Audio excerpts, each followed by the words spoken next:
Good morning, everyone, and thank you for joining us for our Trade Quarter Enhancement Program workshop. My name is Hannah Walter, and I'm the manager of the Trade Quarter Enhancement Program. I'd also like to introduce Matthew Yozgat. He's on the call. He's the Deputy of Programming at the Commission. And Commissioner Alvarado is also on the call. I'd like to recognize him. And Commissioner Davis, I think, will be joining us shortly. We appreciate you guys listening in. So at the beginning of these workshops, I'm not going to call the roll. If you'd like to make a comment, please state your name and the organization that you're from so we know. And I have some staff who will be helping me here with the slides and things like that. So without further ado, I think we'll get started. Kayla, can you read the instructions for participants? Sure, thanks, Hannah. Good afternoon, everyone. Welcome to the Trade Corridors Enhancement Program Cycle 3 Guidelines Development Workshop. Our workshops normally take place in different locations around the state. However, containment measures surrounding COVID-19 have required us to adjust to a webinar format. Please bear with us should we encounter any technical challenges. The workshop agenda is located under the Handouts tab and can be downloaded and saved during the webinar. It can also be found on the Commission's website. For participants joining us through GoToWebinar, please find the webinar panel located on the right-hand side of your screen. There you will be able to find the Audio, Question, and Handouts tabs. Under the Audio tab, you have the choice to listen in via the computer or telephone option. If you prefer computer audio, please select the appropriate box. If you prefer the phone call option, select the corresponding box and dial the phone number, access code, and audio PIN as directed by the automated system. Please note that if the audio PIN is not entered, you will remain in listen-only mode and will be unable to speak should you have a comment. As a reminder, each registered attendee is provided a unique link and phone number to access the webinar. These cannot be shared with other participants as they are registered to a specific attendee. We welcome comments and questions from attendees as a part of each topic at the workshop. There will also be an opportunity for comments and questions at the end of the presentation. There are two options for participants to provide comments. You may click on the hand icon to indicate you wish to make a comment. You will then be unmuted and called upon to make your comment. Please be sure to state your name and affiliation prior to voicing your remarks. Also, please use the raise hand feature as early on into a topic as you can to give the system time to acknowledge you. You may also use the questions tab to submit a question or comment. Please type in the topic you are commenting on and your comment. Commission staff will read the comment on your behalf. You will not be able to be on camera while making comments. Thanks for joining us today, and we appreciate your time and your feedback. Back to you, Hannah. Thank you, Kayla. Can you go to the next slide, please? Okay, so here's what we plan to cover in today's workshop. We're going to talk briefly about lessons learned from the previous cycles, the proposed 2022 schedule, matching funds, expenditure extensions, independent utility, cost savings, the nomination form, and the PA and ED phase. And one thing I wanted to let everyone know, this wasn't in my PowerPoint, but after listening to the local partnership program workshop, I thought it would be good to lay out for you the topics that I plan to address and the meetings that I plan to address them in. So for the October meeting, I plan to cover CAPDI, and that includes the strategies specific to the Trade Corridor Enhancement Program. So zero emissions infrastructure and climate change adaptation strategies. And then, and also the federal grant language, the infra language that we worked on in the last cycle too. And then in the November workshop, I plan to cover equity, accessibility, public health, and there may be something else, but those are the main ones. I can't remember the fourth thing. Then in the December workshop, I plan to cover the target methodology. Those are the percents for the trade quarter, regional dollars, and the performance metric guidebook, which is more like technical instructions for the required performance metrics. So just in case you were kind of wondering when we'd address each thing, that's when I plan to address them. Next slide, please.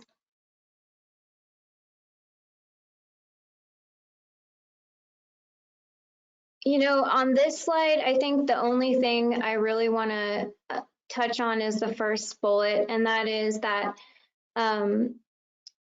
what I want to try to do is make decisions as we go along to the extent possible, because I don't want to get to a point at the end of the cycle where we have a lot of unmade decisions and we can't finalize the guidelines. But I want to note that it's not my intent to limit anybody's decision-making power by trying to like only allow for limited time to cover each topic. I don't want to do that. So I just wanted to let you know where it was coming from on that one. I want to try to make decisions as we go along, but I know that some things will likely take longer. Next slide, please. So here's a high level look at the schedule. And I think you saw this in the local partnership program, so I won't spend a lot of time on it, but the guidelines and the guidelines adoption and the call for projects, that happens at the same time. That's scheduled for sometime in the summer of 2022. And we usually submit draft guidelines to the commission before we submit the final guidelines for adoption. So the draft guidelines would be a few meetings before the final guidelines were submitted. And then applications would be due in the fall or winter of, fall of 2022, winter of 2023. And we're aiming to have the adoption of all 3 programs before June of 2023. Next slide, please. Okay, so I went through the guidelines and I made a number of changes to try to make them as, this is before we actually started thinking about how to incorporate some of the CAPDI and things like that.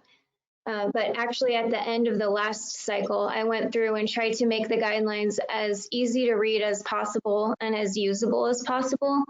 And so I reformatted some of the language or tried to clarify it. And I'm not running everything, every little, the and that I added by this group, but I am trying to run the more substantial things by you.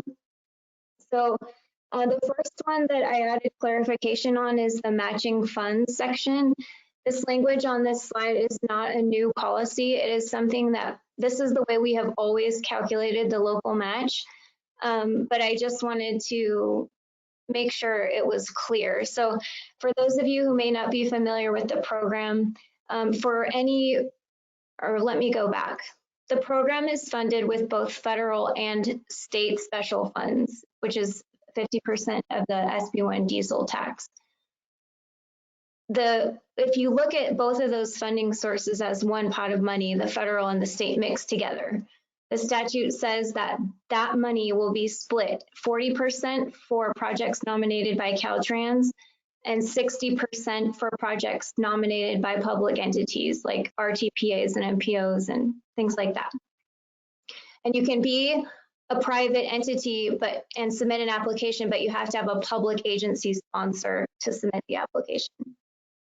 So anyway, for the 60% of what we call regional funds, funds where anyone other than Caltrans, not set aside for Caltrans, anyone else can apply for, those funds require a local match, which is 30%.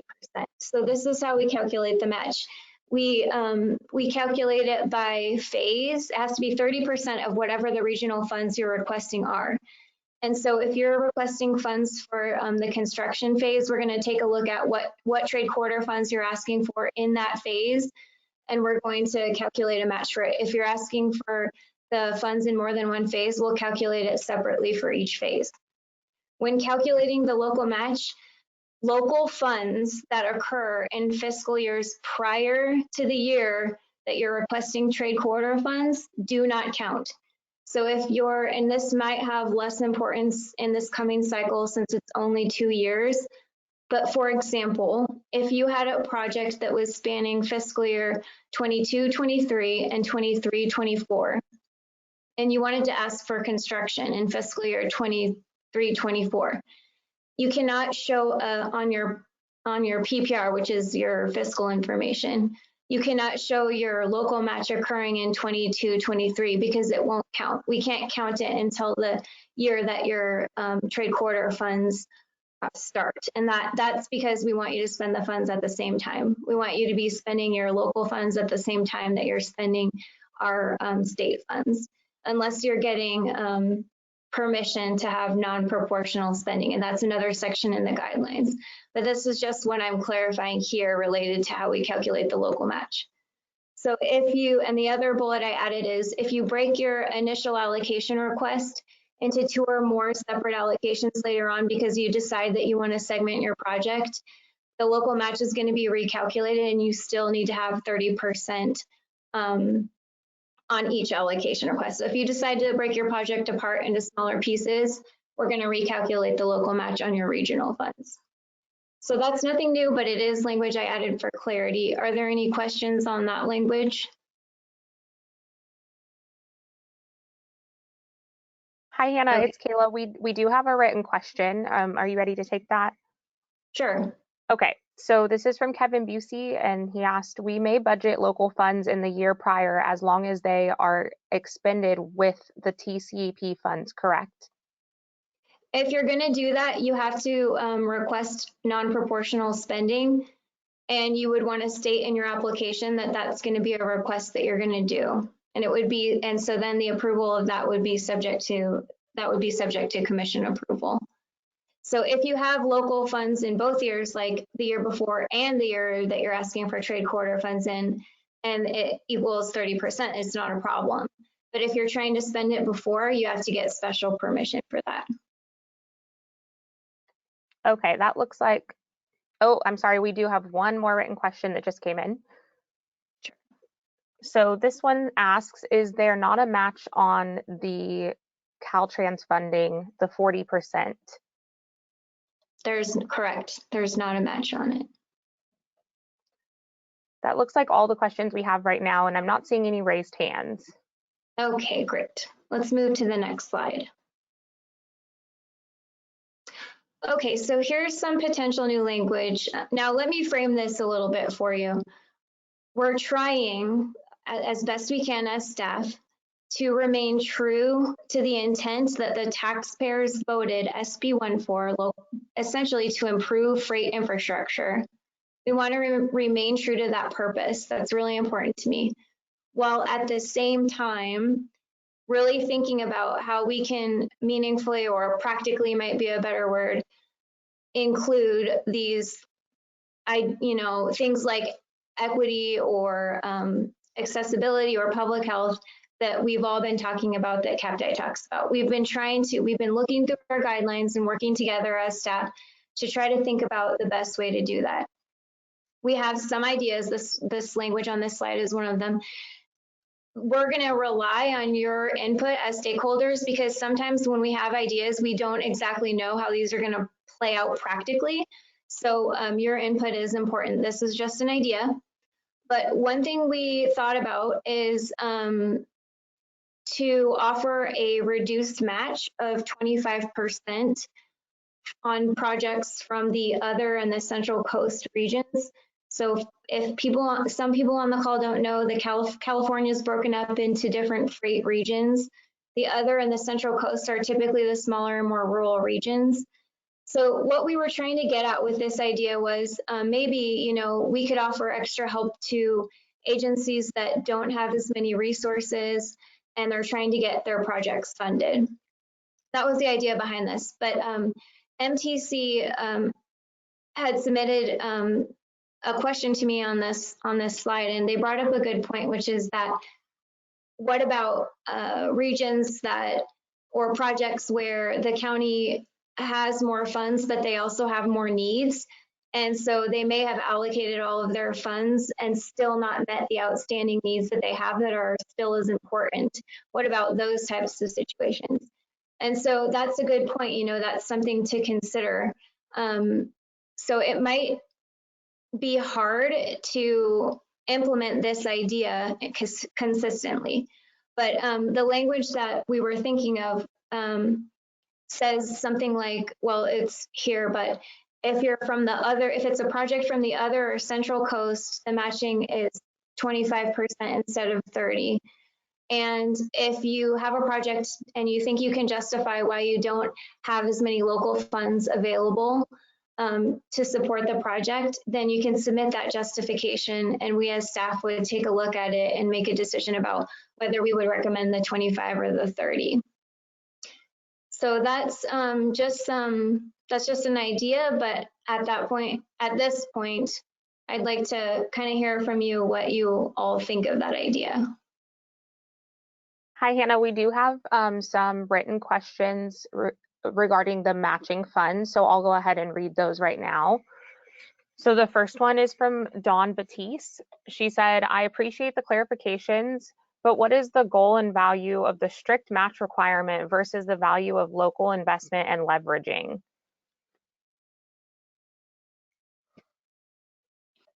Well, the intent of the match in the first place is to obtain local investment and leveraging. So that is the intent of the 30%. Dawn, what do you mean by that? Can you explain? Can you take her off mute? Yes, hang on one second. Thanks.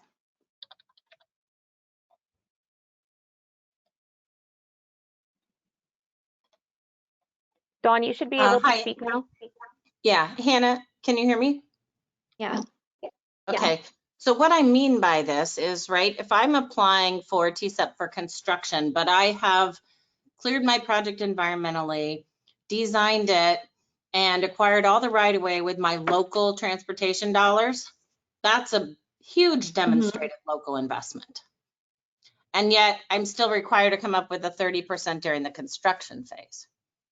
So, because you want it spent dollar for dollar. So that my question is, what if the overall goal is investment, why by the locals using their local dollars, why are we being so strict about limiting it to be spent within the phase? Oh, so you're kind of questioning the validity of requiring a match at all? No, I think requiring local investment is fine. That part doesn't bother me. It's the strict, timing and phase requirement. I guess it's match versus the local leverage. Mm-hmm. Like if the goal is to demonstrate that the locals have skin in the game, and the locals have put all their skin in the game already. Yeah, that's true. Let me think about it more. I need to think more about what you're saying, but I do what comes to mind initially though is, for one thing, if we made it too much more lenient in terms of, as long as you have local funds on this project somewhere in some phase at some time, it might make it a lot more difficult to keep track, just logistically to manage that and keep track of it. So that's I think that's one consideration that's a real, in this program right now, there's only myself. So that's one consideration. And the other is that I know that I don't believe that the language about proportional spending or, getting special permission for non-proportional spending, I don't think that that is likely to change, because we want to see that, kind of like you guys are working on using your money at the same time you're using ours. So I wouldn't want to see a project either, because if we took some of these requirements away, we could potentially get a project where maybe the local agency invested some funds in it 50 years ago or 10 years ago, and now they're asking for other dollars on it. But we would still want to know that they have, that they have some real commitment to the project. So I don't know, those are the things that come to mind initially, but let me think more about what you're saying, and I'll, think about how to incorporate that. Okay. Hi, Hannah. We still have some more written questions, and I am seeing some hands raised, so I'll go ahead and finish the written questions, and then I'll turn it over to Justin. So the next one we have is from Bruce Abernathy. They asked, I am trying to remember how the split in state regional funds works when Caltrans and a local agency co-sponsor a project. Can you please clarify? Sure. So they can, Caltrans and a local entity can co-sponsor a project, but so the match is still on whatever regional funds that you're requesting. So a lot of the projects that were jointly nominated in the last cycle included both a Caltrans 40% request and a, regional 60% request. There was money requested in both of those, pots. And so we calculated the 30% on the regional pot of money. Okay, and then Bruce also wanted clarification on this slide. So does the other cover the San Joaquin Valley? The San Joaquin? You mean, what about the San Joaquin Valley? I'm sorry, maybe you cut out. Oh yeah, I'm sorry. I think that Bruce is referring to this slide where it says from the other and Central Coast regions.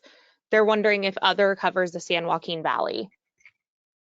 I think so, but let me check and I'll tell you if that's not the case. I don't remember, I'm sorry. There's a lot of counties in other, but I think yes. Okay, okay.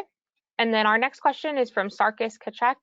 Regarding the new language for matching funds, SBCAG supports CTC staff's idea to have a reduced match for the other and Central Coast regions. It was just a comment. We have a few more. The next one is from Adrian Cardozo. Is the goal just toward geographic equity, or are we trying to achieve other types of equity? We're trying to achieve other types of equity also. I mean, yeah, well, just providing support to, it doesn't necessarily have to be in, the reason I say it's not just geographic equity is because we're opening it up to other areas of the state that may have the same problem. Okay, just a couple more still that we have written in. So we do have a couple of more comments. Let's see, the next one is from Bruce Abernathy. Overexpending significant local funds is an overspending local match on other projects. Overspending of significant local match is an example of project priority and choice. And the next one is a question from Rachel Moricone.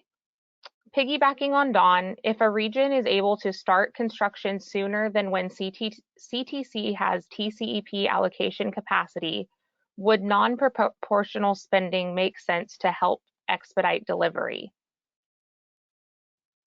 I think you mean programming capacity, because our allocations are not really, we don't typically have cash flow problems in this program, but I think what you mean is, and correct me if I'm wrong, that if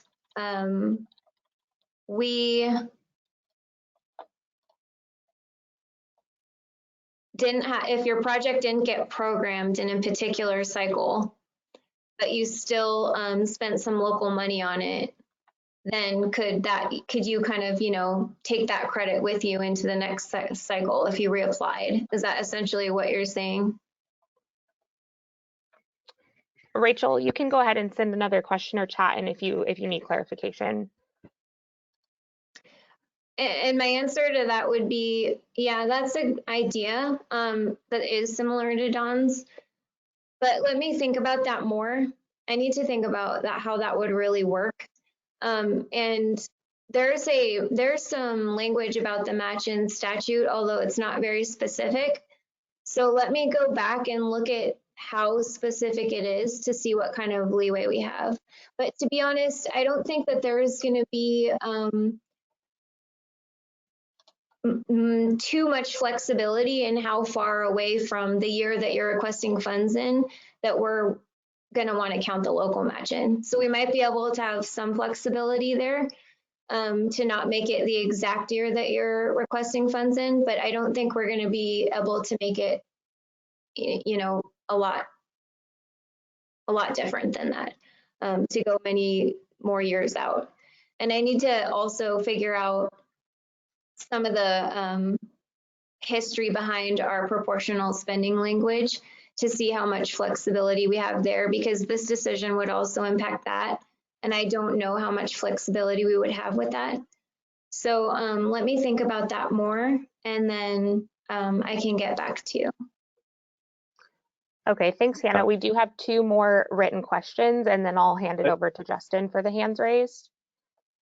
So the next one is from Kevin Busey, and it was in regards to rural equity. He said rural counties do not typically have the resources to provide a local match. I was assuming the consideration was for reducing that in these areas. I have seen this done with FHWA's functional classification system. Yeah, you're right. That's true. So sorry, we're kind of going back and forth between 2 similar but different topics. One more has to do with how we're calculating the local match and what year we're allowing the local funds to be in. And so that's one, thought idea. But the other one is this idea of having a reduced match for certain projects or areas.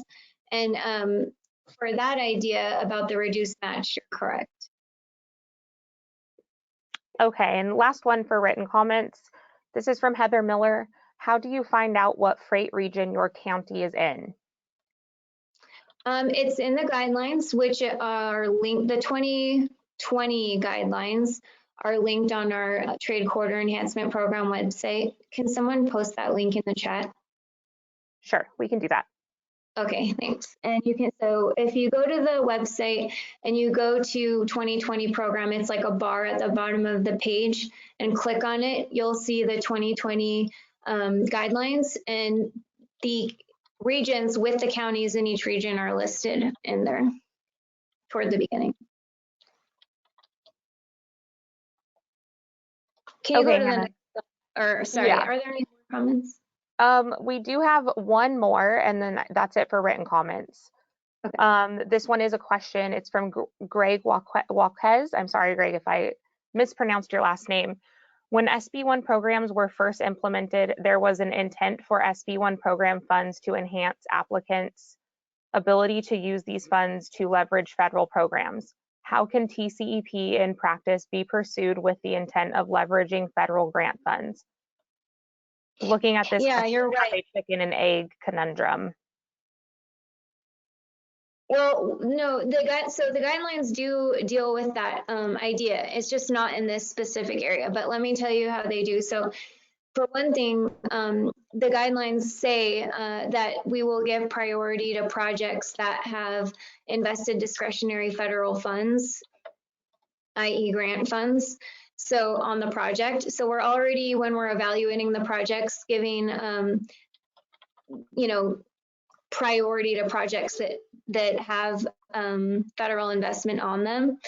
And then the other thing is, we have a whole section, which I'm going to cover in the October workshop, on allowing advance funds if you're applying for a federal grant and you want to show that you have state dollars committed to the project to increase your competitiveness. Then if your project is, a good freight project, it still gets reviewed for the same evaluation criteria. But if it is, then there's circumstances where you can get advanced trade corridor funds in case the timing doesn't line up with our regular project approval cycle, so that you can be competitive in the federal grant process. So we actually do really encourage leveraging federal dollars in the program. Okay, that's it for now, Hannah. I'm not seeing any hands raised anymore either. Is that correct, Justin? Yes, Gail, that is correct. We had some up earlier, but I imagine that their question or comment was addressed. So all hands have been lowered. Not seeing any at the moment. All right, thanks everyone. And if you feel like you still have a question or you didn't get your question answered in this workshop, please just send me an email and I can get back to you.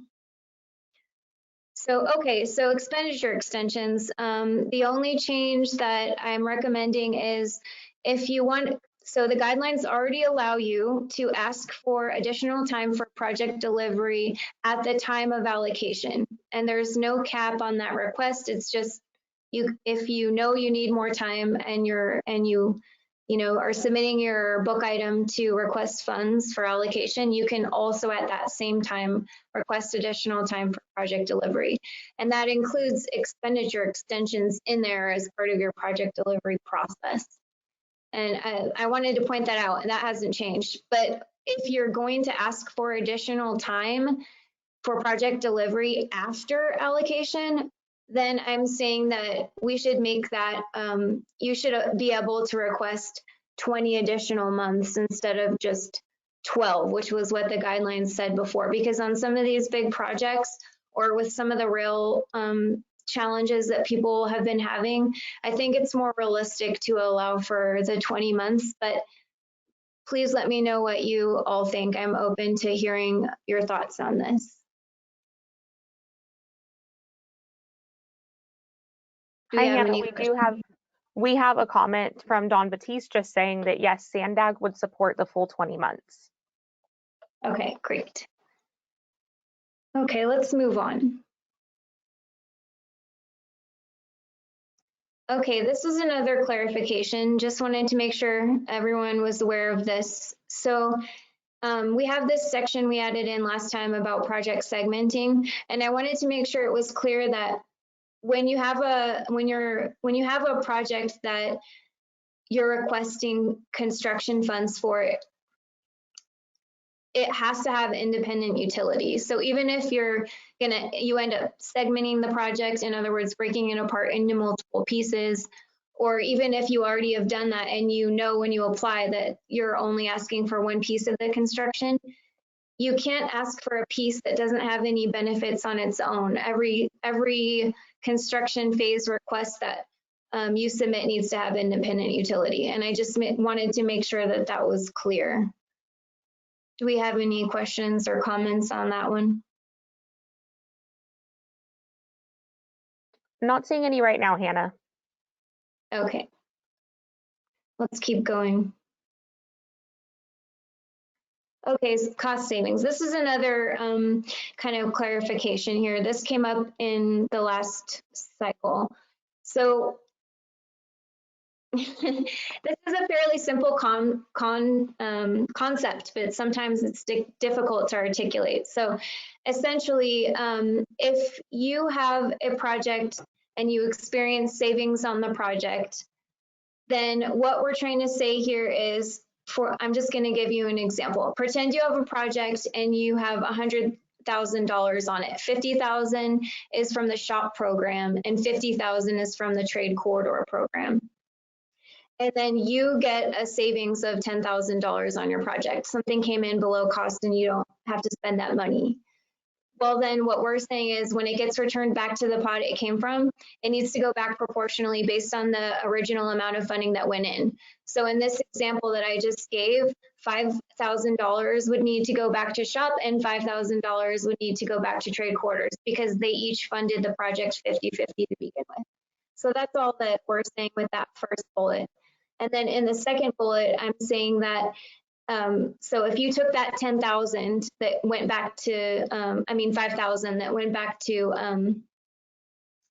TSIP, to follow my example from before, and you had asked for a piece of that in the statewide pot and a piece of that from the regional pot, we would also split the money again and put it back in each respective pot. So the amount from the regional side would go back there and the amount from the statewide side would go back there. And it's automatic, that happens behind the scenes, but I just put it there for clarity because especially in the first bullet, we need to work with the applicant to make those changes in their PPR and everything. And we need to work internally amongst ourselves when there's money going back to our programs. So I just added that for clarity. Do we have any questions on this one? Hi, Hannah. Yeah, we do have one question regarding the cost savings from Don Batiste. What if the cost savings weren't on the SHOP component of work? We already have to segregate the estimates when there are SHOP funds. So if you only, if you had a different contract, and if you had a different contract in PPR for the SHOP money, and it wasn't even in the same phase or something, then yeah, it would just go back to, the SHOP side if it came from there, or back to the TSIP side.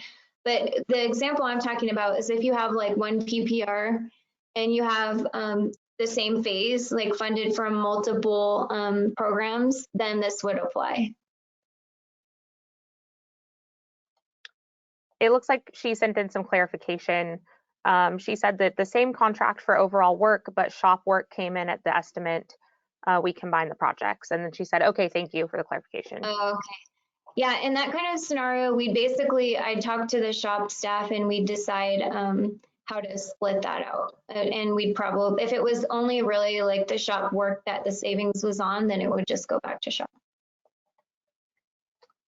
Looks like that's all we have right now for written comments, and I'm not seeing any hands raised.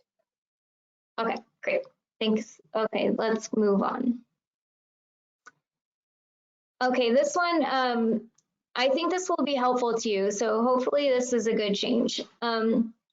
What I clarified here, or this is a slight change maybe, is that if you have savings on a project, say your project was funded for design and construction, and if you had savings on the design phase and then you had a cost increase on your construction phase, you're allowed to move that savings from design to construction. So just making it clear that that is allowable.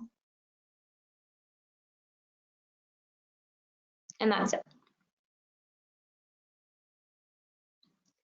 Okay, so then the next thing I wanted to talk about is the nomination form.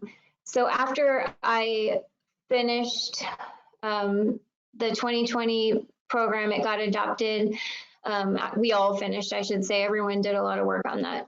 I had a bunch of meetings with applicants that didn't receive funding, and they actually had some really helpful comments. So I compiled those, and I also compiled my notes from when I was reviewing the applications. And based on those, I redid the nomination form. And a lot of it was just trying to reformat it in a way to make it as easy to understand as possible and try to make it very clear what we were asking for.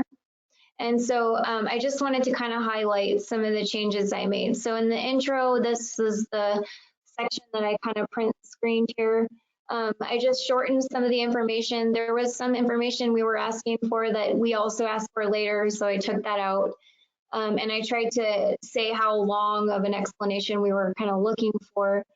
So those are really the only changes I made on that one. So for this section, just let me go through some of the slides and then I'll ask for questions. So let's keep going. Then on the part where we talk about like your project delivery plan and where you're at with CEQA, I just tried to really make it clear the kind of information that we're looking for. So for the project delivery section, what we really want to know is, does your schedule have risks? And most or all schedules have risks. So that's fine. But then what are your strategies for mitigating those risks? That's one thing that we want to see. And the other thing is, and you may not have this information, but we want to understand, what is the rail company involvement going to look like? What's needed? What is the timeline for that? And how are you planning to build yourself in enough time to work with the rail companies? So that's really important for us when we're looking at project readiness. And if you don't have that information, you can say that, but if you do, please provide it. And that's what I was trying to make clear there. For CEQA NEPA, what we want to see are, what were your impacts and mitigations? And then if you have finalized documents, we'd like the links to them just so we have that. And then let's go through another one. Okay, yeah, in the funding part, I didn't change that much. I just reformatted it to make it easier to read, hopefully, and put in a table so that you know what kind of, because a lot of people actually included a table in this section, which was helpful, but it wasn't always broken out in the way that was the most helpful. So I just included an example of what would be the most helpful in terms of if you're going to show us your table in that visual way. I mean, you already submitted the PPR as a part of this process, but this is a good look at how you can approach it, like especially if you're showing a broader picture in this part. And then let's keep going. I think that might be the last one. Oh yeah, this is the next topic. So can you go back to the last slide really quick? Okay, so that's all the changes I was going to highlight for the nomination form. Do we have any questions or comments on that? Hi, Hannah. We have a question going back to the cost savings from Peter DeHaan. Does the ability to transfer savings between phases apply to TCEP projects from prior cycles? Maybe, sure. We just have to review it. So if you want to do that, then reach out to me and submit your request and let me review it, because we've actually allowed that in the past. We just didn't have it in the guidelines. It wasn't clear in there. So we just wanted to make sure that that was in there. But we have done that in the past. So yeah, just reach out to me if it's something you'd like to do for your project. That's all we have for written comments, and I'm not seeing any hands raised at the moment. Okay, great. Let's move on to this last or second to last topic. Okay, so one of the changes that we plan to make in this next cycle is to not fund the project approval and environmental documentations phase. And on the one hand, I know that that's disappointing because sometimes if you're especially smaller, you may not have, it might be hard to find the startup funds to do this phase. But they're just, we felt like it's too difficult to know at this point in time during this phase whether the investment is going to result in a buildable project. So there's a lot of risk in the funding that we would be providing.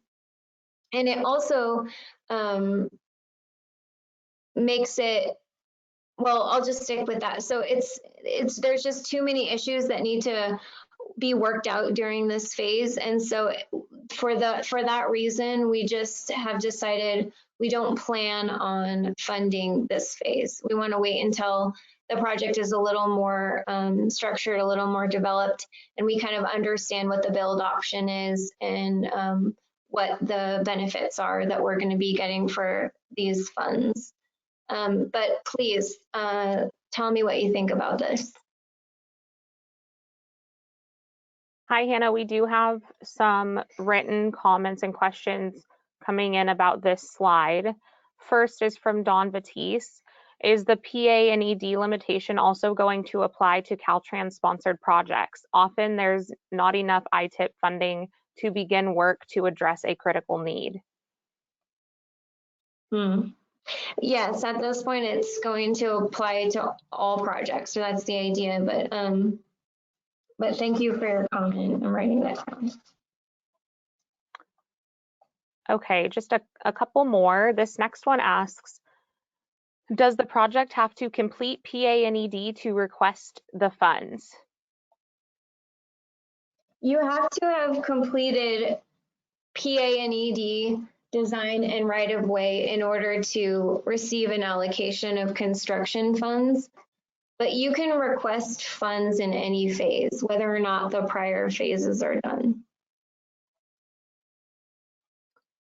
Okay, bear with me. We do have a few more coming in.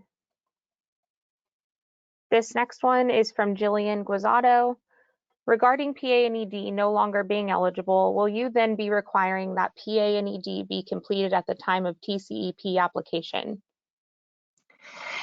Yes, and that's the other thing I was going to tell you, and I don't want to circumvent like this whole, conversation by telling you something else, but it is related. So let me just go ahead and say this. After I made this presentation, another decision was reached, and so we're planning to require that projects will have completed CEQA and NEPA by program adoption. So right now in the guidelines, there's no deadline for NEPA other than that NEPA has to be completed before you can allocate the funds.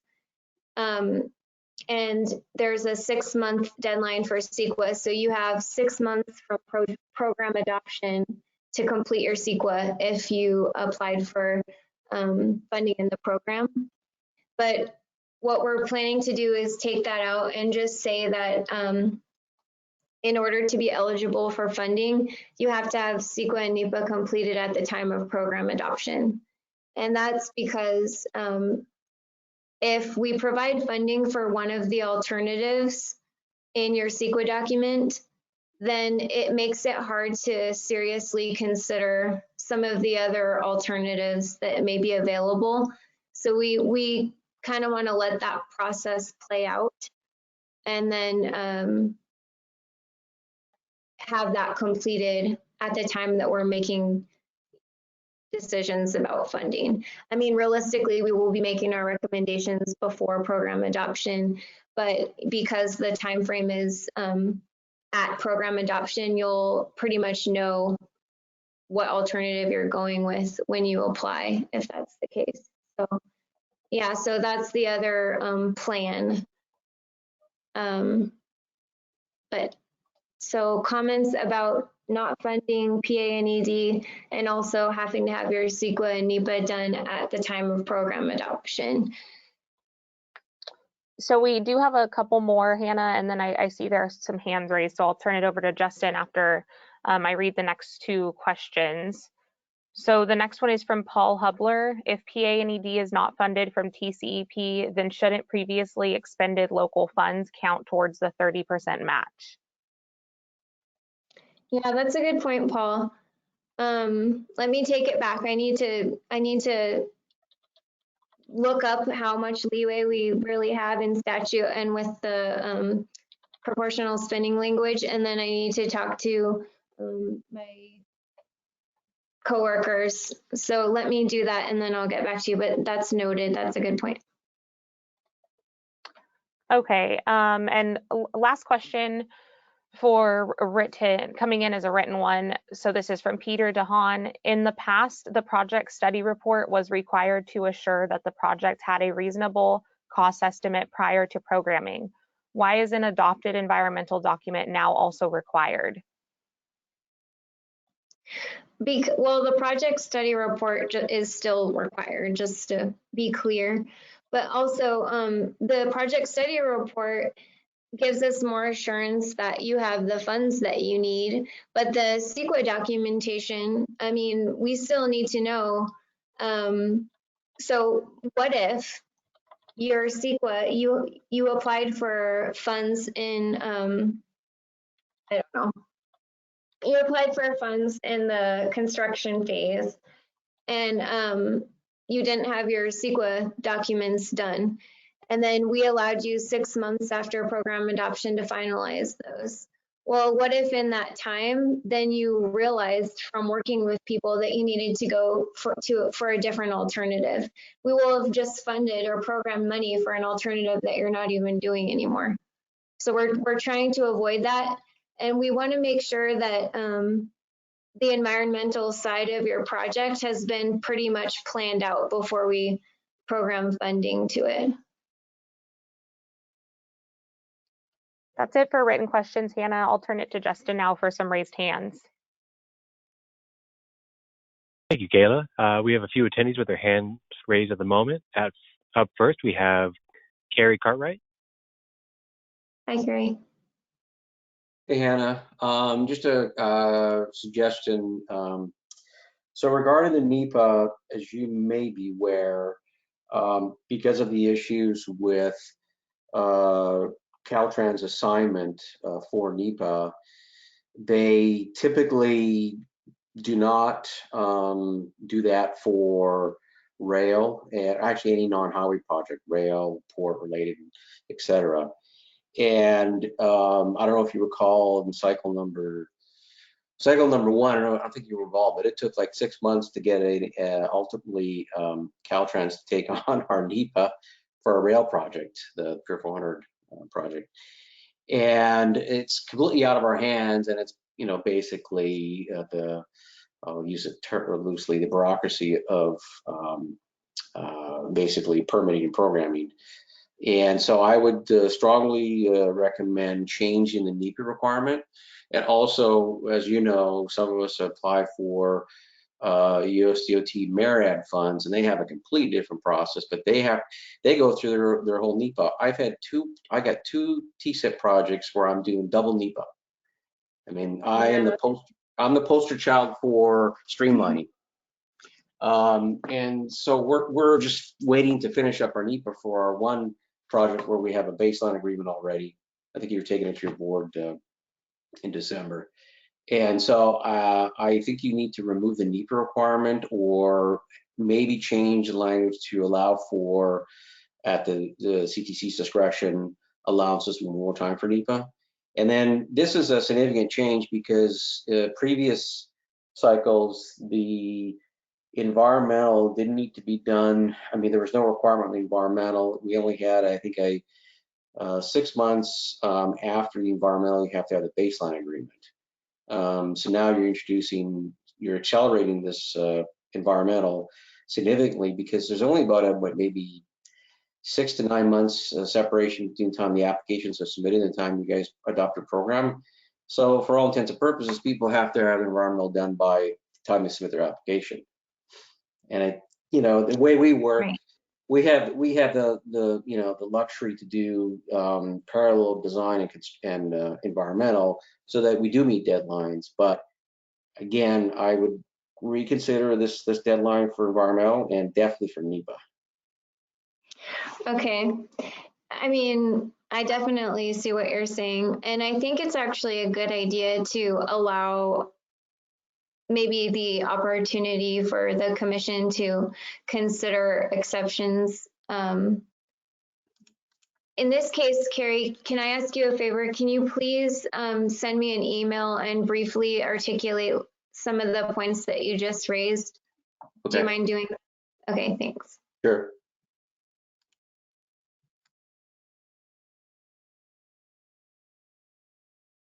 Justin, All right, anyone up else? next. Yeah, we Sorry. have 2 more attendees at this time with their hand raised. Up next, we've got Marcella Renzi.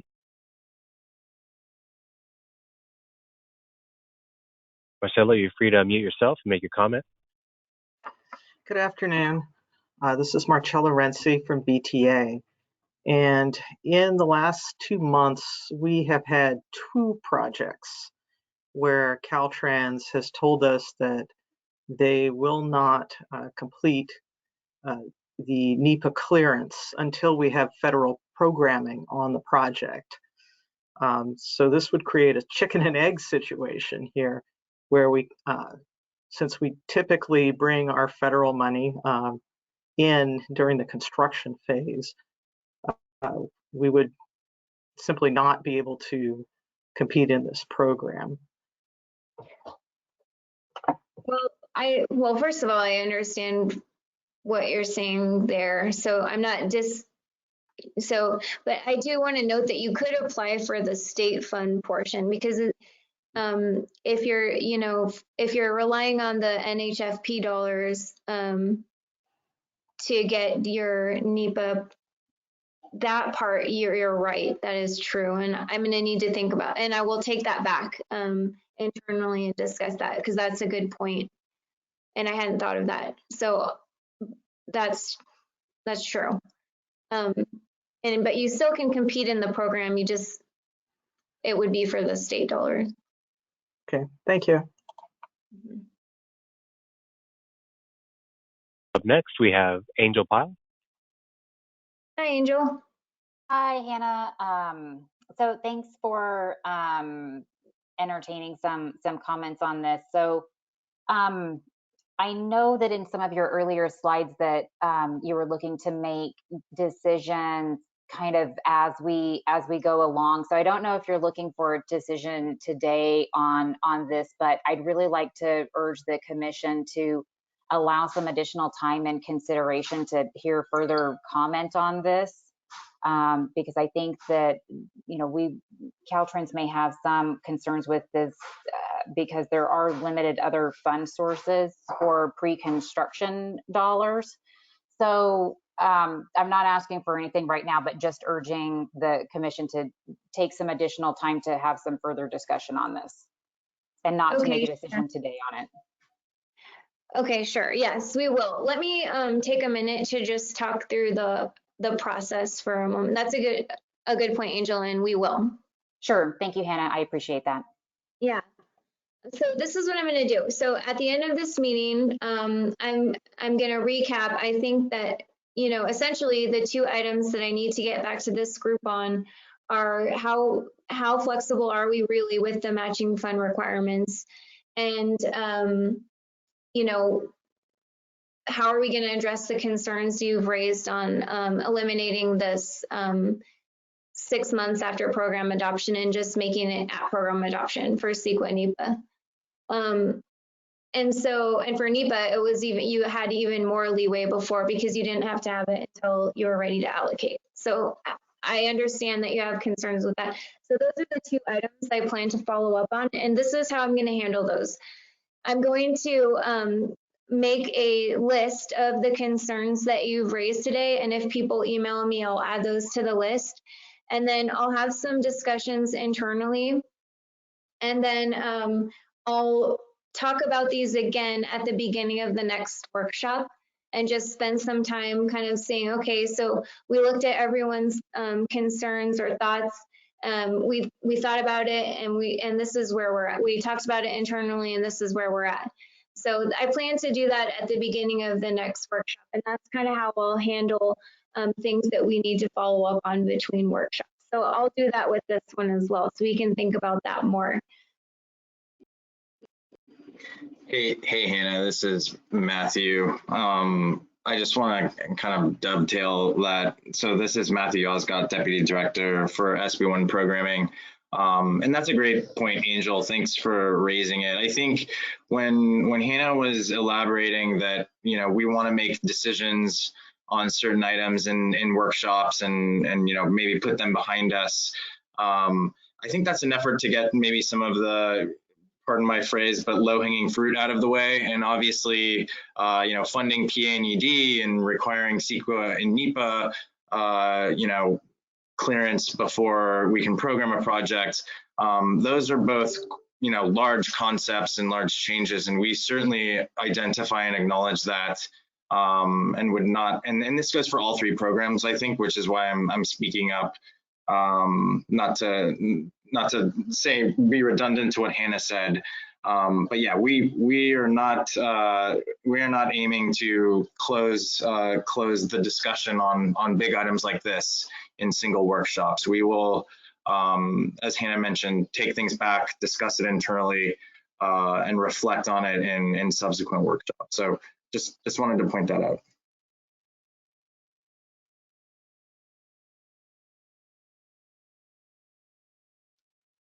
Thanks, Matthew. Okay, do we have any more raised hands or written comments? Hi, Hannah. Yes, we do have one more raised hand at this time. I see Carrie Cartwright. You have your hand raised, and you're free to make a comment. Yeah, thanks, Hannah. And I just wanted to add one more thing. It's a good thing that the one speaker did mention that fundamental issue on Caltrans not doing NEPA into the federal funds. So, definitely with the NHFP funds, which most of them are going towards probably all non-highway, the multimodal account for the NHFP, the 10% currently, that is something that cannot change. We have to wait to commence the NEPA. And, as a cited example with the rail project in cycle 2, pardon me, cycle 1, we couldn't even start, and we didn't get started on the NEPA for 6 months. And again, it wasn't even truly definitive that Caltrans should take it on. And, so we still have that issue that's outstanding because the Caltrans NEPA assignment, and you will still be awarding NHFP funds for multimodal projects, in which Merit would be the lead agency.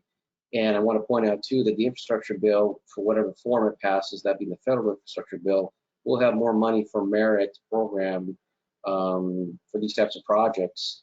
So it's going to be a big issue for you guys to reconcile. And so that's why I strongly recommend, relieving the NEPA requirement, maybe for where specific conditions are such that we have to wait for the award to occur, the program to occur before any NEPA can commence.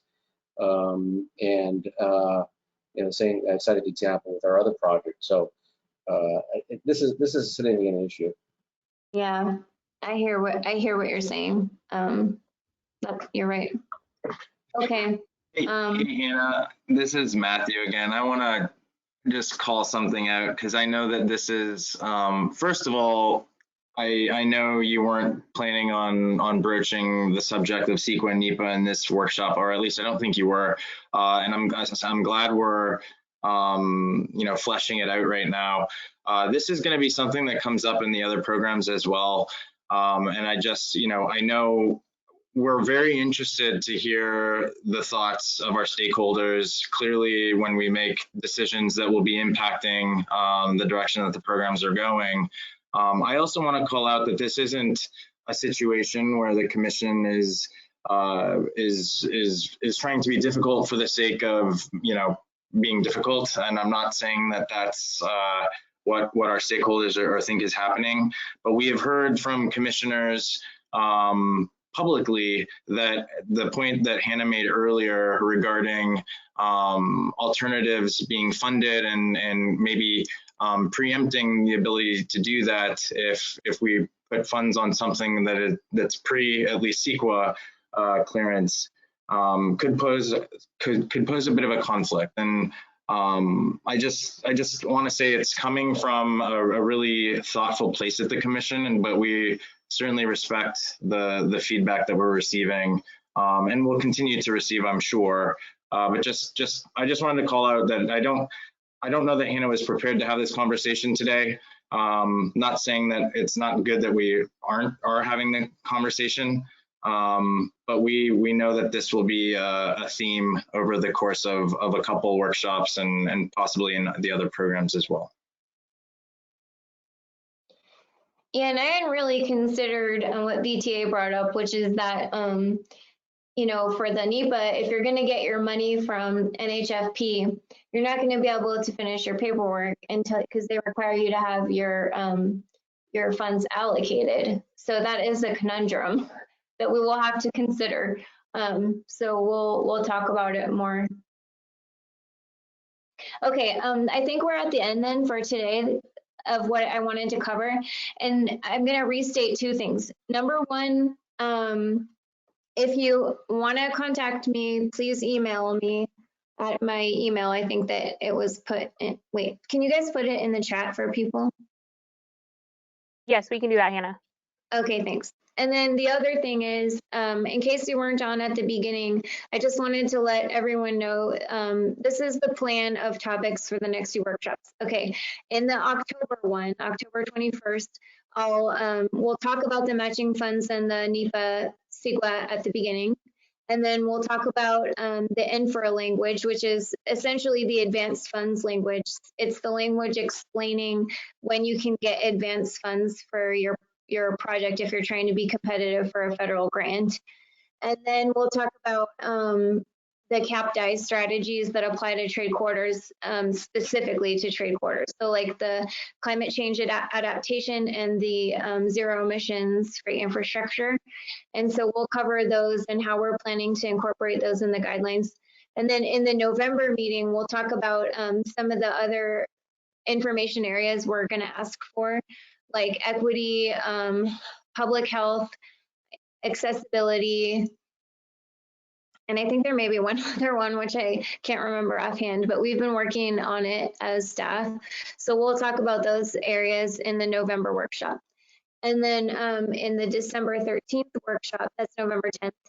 In the December 13th workshop, I plan to cover the target methodology for the regional funds, those percents for the trade corridor program, and the performance metrics guidebook. So if you didn't hear that at the beginning, just so you know, that's our plan. But with that, I want to thank you everyone very much for your participation, and we will talk to you again soon. Thank you.